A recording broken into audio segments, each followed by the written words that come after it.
Hala Wakenya wenzangu, habari ya leo. Nashukuru Mungu kwa fursa hii ambayo amenipa.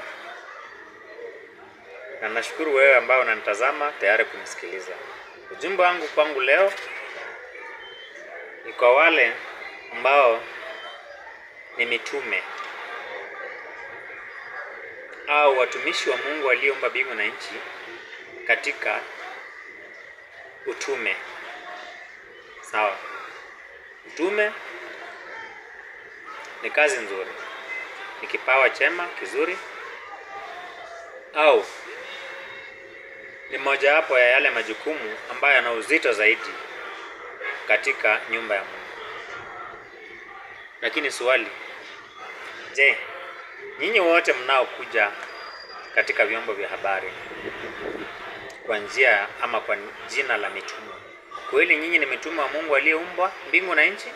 Nyinyi wote? Sababu niseme hivi ni hili.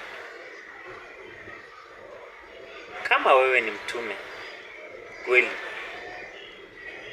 umeomba kwa ajili ya taifa, ukapewa ujumbe kwa ajili ya viongozi wa nchi au kwa ajili ya taifa kwa jumla,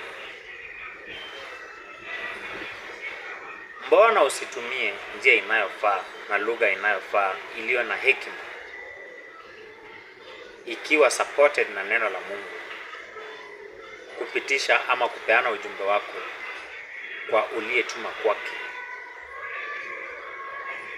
Kwa maana nimewaona wengi wanatumia lugha ambayo kidogo na ishuku.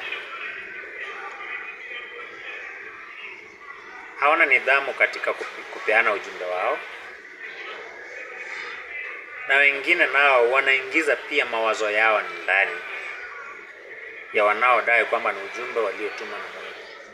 Je, wewe ni mtume kweli? Kama unajua ulitumwa na Mungu kupeana ujumbe kwa nchi yoyote ile, iwe nchi ya Kenya, iwe nchi ya Tanzania, iwe nchi yote, hata Amerika, omba sana Mungu akupe hekima na maarifa ili ujumbe wako ueleweke kwa wote, uaminike na uwe effective. Na pia uombe zaidi kwa ajili ya taifa. Sije katika mitandao ya kijamii kupayuka mawazo yako in the name of nimetumwa na Mungu. Be careful. Some of you very soon Mungu anaenda kuapprove wrong. Sikatai, kuna mitume wa kweli wapo. Mungu ndiye anayewajua. Lakini usije ukaingia katika kundi la mitume wa kuvalia ngozi ya kondoo na wewe ni mbwa mwitu. Ulimi wako utachoma nchi. Ulimi wako utapotosha mawazo ya wengi. Ulimi wako ambao umejaa chuki na madharau utaleta mgawanyiko kwa nchi. Kuwa makini sana.